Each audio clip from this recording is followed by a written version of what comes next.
Frat, before we start our 5-day craft your message challenge workshop, I just wanted to make this quick video just to get you all oriented and just to give you a quick reminder to check your email for your access details, etc. So what we're going to be doing is we're going to be spending 5 days together, an hour a day, working on crafting your message. Now if you're a corporate professional who is looking to set up an alternative reality, to set up some change, probably because you don't want to be in your job for too long. If you're a certified professional like a doctor, lawyer, chartered accountant who is lost in an ocean of other such certified professionals, you want to stand out.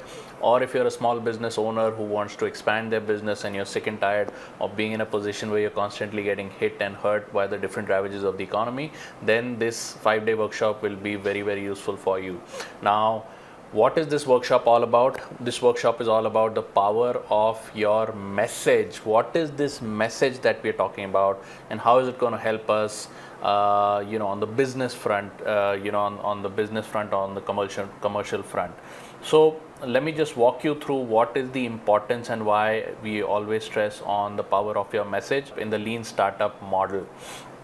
So I am over here in my PowerPoint, which talks about the power of your message. And the message is basically how your message can create a movement, okay, can create a movement. Now, why do I say movement? The importance of a message is that the first thing is when you have some kind of message associated with your brand or whatever product or service that you're offering the customer, or if you're a corporate professional who's setting up a small agency, you're going private, you want to help companies or other individuals achieve certain results using your expertise, then your message has to impact someone. People have to grab attention, so it has to impact someone. How does it impact someone? We have an example over here that says, hey man, if you say some nice things, etc., your spouse, whatever your message is will make a change in someone's life. Whatever your message is will make a change in someone's life, so it will impact someone. What is the second importance is it will give them food for thought. Not only will it make them feel a certain way or impact their life in that fashion, it will give them food for thought, which it will make them think. And the great philosopher Socrates says, you cannot teach anybody anything, or you cannot make anyone do anything, you cannot convince anyone to buy a product, service, or whatever. You cannot convince people to believe the same things that they do, but you can only make them think. Okay, so your message will have an impact on your customers, where it will also make them think about you, at a deeper level than just a transactional product, service, etc. What is the third one? It elicits a response, which basically means your message has to be crafted in a way which not only makes people think about you, it also elicits a response, and we have tools and techniques to do that. And the fourth thing is it will set off a train of events which will lead to widespread change, which could lead to a movement. And for this you don't need to be like a major scientist or just create some new invention or do something out of the ordinary. Very ordinary things, very ordinary businesses, very ordinary people are creating mass movements today. I'm going to walk you through them in just a second. Okay, so what is a train of events? Mahatma Gandhi had a very simple message, very concise message. He says, when I love the British and all of that, but they don't belong in India, plain and simple. And the way he translated his message to the people was that you cannot fight a superior power and all of that. Now we are non-violent people, we are decent people, but we have this problem where this foreign power is over here and they're ruling over us and all of that. Now how can we get them out? How can we escape from the clutches? And the main thing is that we have economic inferiority. So if we buy everything we need from the East India Company or from the British company, then how will we ever have economic freedom? So the way to get economic freedom is we'll start with the smallest of things, which is salt. We are not going to buy our salt from the British. In fact, we'll go all the way to the coast and make our salt ourselves. Now they can beat us, they can imprison us, they can kill us, or whatever it is. But once we put this thing, which is this thought or this message that do whatever you can, you can beat me, imprison me, or whatever, I'm not going to buy from you. That started weakening the economic hold that the British had over India. Okay, so it sets off a train of events which could change the world for future generations. Okay, so that is the power that your message can have. Even if you're providing a product service for which you want paying clients, it's a very simple transaction, but today you have to rise above that and create something that can last for years and last for generations. Okay, now Some of the oldest existing messages have changed the future of the world, have created the world that we live in. What are these existing messages? The message can be identity based, it can be exchange based, or barter, which is, I'll do this for you, you do this for me, etc. Or it can be cash based. What are these messages that have created movements that have shaped our planet? The first is identity based, which could be religious based or nationalism based, etc. Hey man, this is what we believe in. We believe in certain certain spirituality, certain religion, or our version of God. Or we have identity based, which is, we've shown the picture of Adolf Hitler, which could be taken negatively, but he was the first person who had this whole nationalist kind of a movement that says, hey man, you belong to this country, you should have pride, and all of the other people who are suppressing you, you need to do something about it. So this was kind of a nationalist movement. It can be taken in a negative connotation also, but the way it started was that Germany after the First World War was under the economic ravages of the Western world, and then somebody needed to actually unite the nation against the oppressing powers, or so it was seen at that point. And then then Hitler started this whole movement. Of course, there were lots of negative effects of that, and we totally don't support them. But it's very, very important to understand that with the right kind of message, you can unite what you call your subscribers. All these Germans and all, many of whom committed crimes against humanity, were essentially subscribers to a message. And towards the end, when all of them were going into courts and getting sued for creating crimes against humanity and all, many of them said, well, I was just following a message, I was just following some orders, right? So that is the power of a message. It can really get people indoctrinated, it can really unite people, it can really cause widespread change and all of that. Okay, same with religions. It's identity based, which is we believe in this, and that's why all of the people who are like us, who believe in this, should stick together, etc., whatever it is. Okay, so that's an identity base. This goes back to the beginning of time. This goes back to tribal times when you needed all these messages and a sense of belonging to hold people together. Otherwise anarchy would follow and people just fight with each other and all of that. Okay, so message, this is one of the oldest existing messages in the world, which is identity based. We belong to this nation, we belong to this religion, we belong, it's identity based. Then you have something called barter based. Okay, what is barter based messages? Which is politics, for example, is a barter based message, which is I will do this for you if you do this for me. Okay, if I will do this for you if you do this for me. And again, it need not have a positive or negative connotation. It's one of the oldest existing things on the planet, where even during the times of kings and queens, during the time of monarchies, every monarchy had some message or the other that says, I will take care of the nation, and in return, obviously, I get to be king or queen, right? So it's all exchange based, and a lot of these monarchies have survived for many hundreds of years because people truly believed that, okay, these guys are giving us this, and in return we give them their power or whatever they want, right? So it's an exchange based message. It was barters. It was like a kind of a barter system, right?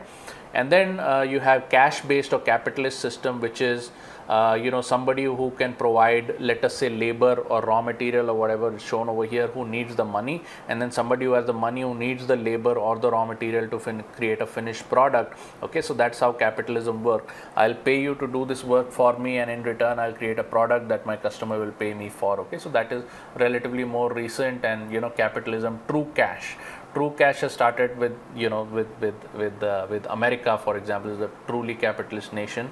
And again, we don't need to have any judgment call saying is it good or bad, we don't know, but capitalism is the most recent of the message types. So basically, here are some differences and similarities between capitalism and socialism. In India, for example, we were a socialist state till the late 80s, early 90s, and for some reason I feel, this is my personal belief, and which is why I am a hardcore capitalist at nature, that the country did not, we did not have financial security, we did not have a lot of things going for us till that time. But when we turned fully capitalist in 1990 onwards, when we started, it was all pay and play, right? It was all pay and play. Everything was money, and then you could work for a foreign company. Foreign companies came to India, and all the overall lifestyle has really improved in our generation. That's something we need to be cognizant of. So personally, I believe in business, I believe in capitalism, and of course, a lot of people say there are lots of limitations to capitalism. There could be something better. I'm sure there could be something better. and whenever it arrives, we will definitely work on it. We have an idea on what could work better. We have some idea on what could work better. Nothing that is identity based, nothing that is barter based, and nothing that is truly cash based, but something that is a combination of all of the above and can actually create a lot of big movements even from a very small scale. And what is this new method? What is this new improved type 5 or type 4 message? Okay, it is mission based. Now what is a mission based? It has good elements of all of these other. It has good elements of identity based message. It has a good element of barter based. It has a good element of capitalist based. And I'll just show you an example right here. So let me go to my browser. Now I'm over here talking about a supplements and weight loss brand which is called ladyboss. And now this lady, her name is Caitlin, she actually personally started this brand about 8 years back, and she was actually an overweight lady who was suffering from some low self-esteem and all of that, and she said, I need to get fit, and I'm not doing great, and her energy levels were low and all. She had all of those problems, and then she basically started this movement. Okay, now this is, it could be seen as a plain commercial brand, but she's made it into a multi-million-dollar business.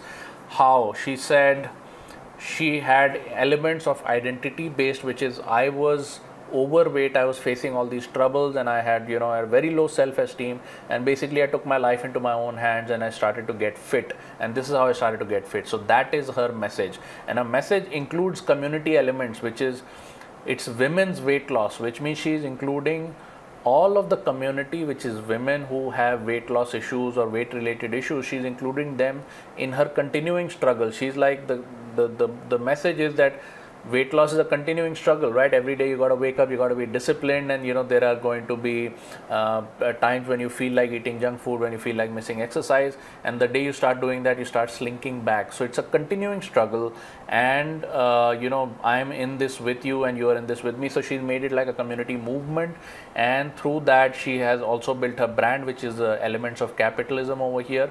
And that means that for whatever, you can buy expensive products from us, you can take a part in our gym membership, or you can start with something as less as a $19 challenge. Now again, they have a challenge. You are also in part of the challenge with me, right? So this is some challenge which is basically community based. It says, we'll provide you a little bit of value, we'll work with you for 4 or 5 days, and it hardly costs anything, and then you can get started on this journey. And then if you feel that the journey is for you, then you can take further decisions. You can probably take a gym membership, buy our supplements, or whatever it is, right?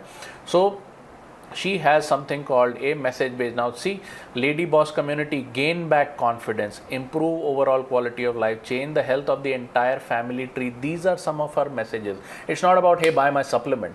Okay, so if you're a business owner, if you're a corporate professional who says, if I quit my job, how will I ever kind of create a business? Maybe I'll have to find another job. Maybe I'll have to find one good paying client who will pay me because I'm an accounting professional, I'm an MBA in marketing, or I'm a finance guy, or I'm an HR person, or whatever it is.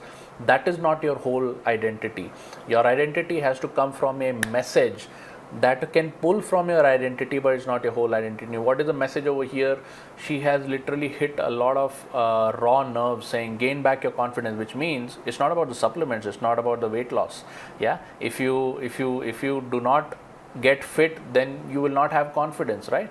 Similarly, your overall quality of life will be lower. It says that people who are not healthy are also not wealthy. All of these things are related, and today people realize that, right? A lot of people who are extremely rich do not want to be fat slobs. They want to, they want to improve their health and things like that. So all of these things are related, and change the health of the entire family tree. Now what she's telling women is that if you are unhealthy and then you go on having kids, and all these kids will be carrying some elements of that unhealth, so to say, some of that bad health, and then your family tree will be impacted. So you need to maintain health, especially if you're in the childbearing phase and all of that, and you need to make this commitment to yourself to remain healthy. Now we'll go to another example, which is this gentleman, a very big brand in stock trading. Okay, now as you can see, they have these products which are all about all about technical analysis and stock trading and all, but they have these other products which are talking about great relationships, boosting confidence, why do you want to succeed. So what they have done is their message is very simple. They have a product that is the trading stuff, right? I'll teach you trading, let's do trading. Maybe they have a brokerage house where you can do trades through them, and they, they'll probably collect a commission on the trades. So they have a traditional business model, but what they're doing is they're creating a message around it with all of this. You see all of this motivational stuff. They have, they're talking on TV, they have their videos with like big people, they're talking from the stage. Now what business has a stockbroker to do talking on stage? Why? Because they are connecting it to the larger message of a movement, which is, hey man, I learned this skill, it made me financially free, see, I'm on stages with all these famous people, the quality of my life has changed, etc. And you have the product, which is the stock trading that's going on, but hey, why do you want to succeed? Okay, so they are pulling into your deepest desires and saying, if you learn the skill, for example, you will have lots of other effects in life. You will feel successful, you have greater self-confidence, 3 ways to boost confidence, you'll have better relationships, because relationships suffer because of money, plain and simple, man. If you don't have money, your relationships are going to suffer at some point. They're going to get strained. If you do have money, it doesn't give you a guarantee that your relationships will be better, but if you do have money, at least you have resources to cushion the strain of daily life, right? You have the cushion to strain your again, you have a cushion against the strains of daily life. So that's what their whole angle is. Okay, so all of these people are basically using the power of a message to fuel a movement. Okay, the power of a message to fuel a movement. So this is going to be the theme of our 5-day workshop, where we are going to tap into deepest human emotions and tie them all the way back to your traditional products and services and all that. And what is the benefit of a movement? Let me just go back to my PowerPoint again. So basically, what is the benefit? Okay, what is the benefit? The new improved type 5, I've written type 5, I think it's type 4, but the new improved version is basically people don't buy products, they buy a better version of themselves. And as it is in the economy, there's a glut, overfilling, oversupply of products and services and certified professionals and degree holders and classified workforce and all of that. Okay, so you are in an economy where you are a number, or your product or service is just one among hundreds of thousands, and every day when a customer wakes up, when a prospective customer or client wakes up, you are a small blip of a data point among tons and tons of algorithmic data that they're subjected to, whether it's from Facebook or YouTube or TV, or dropping their kids off to school. There are thousands and thousands of thoughts in their mind. Okay, so the fact that you have a product or that you bring it to their attention is not going to guarantee that you do any revenue or that you make any sales or whatever. Okay, but if you understand this basic thing, that people are not interested in a product or service, people are interested in a better version of themselves. Okay, now you see how Malkan's view, the trading people are saying you can get a better version of yourself if you master this art of trading. It's one of the many arts that you can master. You can master real estate, you can master Bitcoin, you can master doing business. My message is you should learn how to do your own marketing and present your own personal brand. That is my message. Yeah, it will create a better version of you. That is my message to you. And similarly, ladyboss is saying, the better version of you will result from your health. And then they have lots of affiliated products and services that come on the back end, right? So what is the new improved model is people don't buy up, they don't care about your product, but they care about a better version of themselves. So if you have a story to tag along with it, if you have a follow along journey, which is, hey, I'm doing this, why don't you come along with me, which is some aspects of the Dandi March or the Gandhiji's message that I spoke about. Okay, and then this is a lifelong service. Once people get attached to you, Malkan's view is going to serve them for life, right? Ladyboss is going to serve their clients for life. Okay, so this is much more in-depth than mere transaction. It's not about buy my supplement and that's it. You can go to a chemist store, there are hundreds of supplements kept over there, you can buy them. Okay, but what you get when you deal with Ladyboss is you become part of something, and they are also on the same journey. I mean, Caitlin wakes up every day and she has the same challenge. She wants to eat junk foods and she wants to miss the gym. Nobody is perfect, right? But she's fighting that challenge every day, and we are there with her and she is there with us and all of that, right? When I say us, okay, her movement is mainly about ladies, but I would like to follow that movement because I'm a health buff myself, right? So that is the power of a movement, that is the power of a message, and that is what we are going to build out in the next 5 days. So I hope you liked this video. If you did like this video, I would really love it if you could go back into your email, reply back to the email and send you and say, man, what were your biggest takeaways. And I look forward to seeing you in the challenge, and we are in it together, my friends.